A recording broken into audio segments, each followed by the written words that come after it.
Are you good with a running back distribution of carries in big games? Of course, it's going to be different against Jacksonville State, we Yep. hope, because it's going to be a 3 or 4 touchdown or more game. But in a game that means something, a worthy opponent, are you good with the running back distribution? Jayshon Corbin, a few more than Trayshawn Ward. And again, Lawrence Toafili, 8 carries, 6 carries. Yeah, no, I like that. I think Toafili, I think people are wondering what to do with him. I think that's something they'll figure out. I mean, it's only game one. It seemed like Ward and Corbin were in a groove there. And the thing is, you could still use Toafili in a lot of different ways. And I saw them using him in the backfield a few times in red zone. And it seems like that's something you're without DJ Williams in this game. It seemed like Florida State was going with a lot of speed in this game. That's something I told my friend who was in the stands with me. They were going with a lot of speed in this game. And you know, you don't have a big back per se there to utilize, but, you know, you're looking at, you know, Treshaun Ward taking a wildcat role there. Toafili, like I mentioned, was in the red zone a few times and a few packages.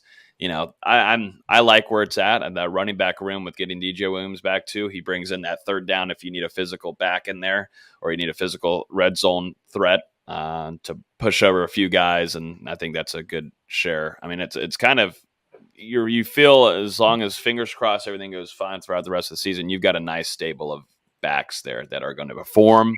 They're dicey and they have all different kinds of intricacies that you can utilize in the offense. That I really like that room.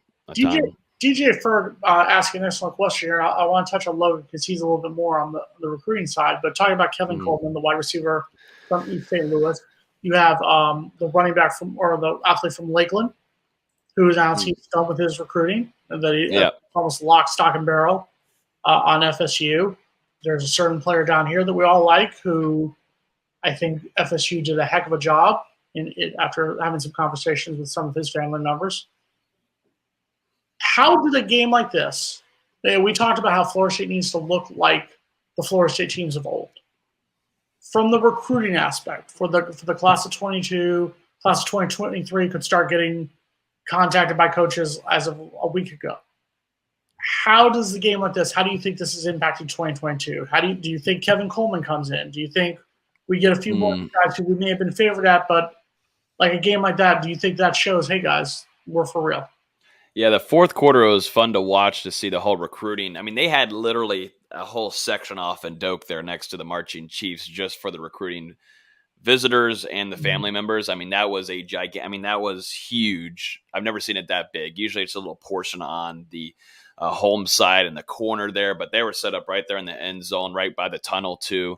And it was cool to see them in the fourth quarter. Everyone standing up. I mean, all of them were standing up, engaged. I mean, it obviously got their attention. You know, sometimes in games you'll see them just sitting down, you know, kind of just there for it.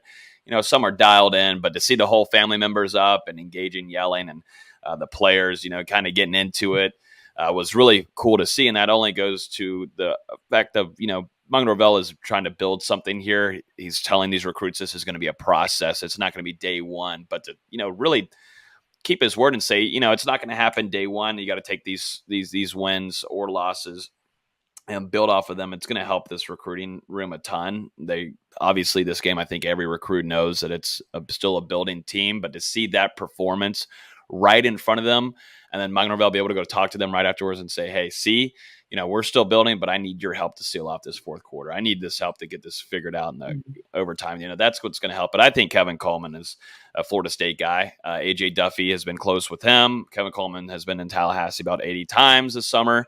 It's I wouldn't be shocked whatsoever. I think Kevin Coleman, even during the spring game, you know, we were hearing a few things that it was really positive for Florida State.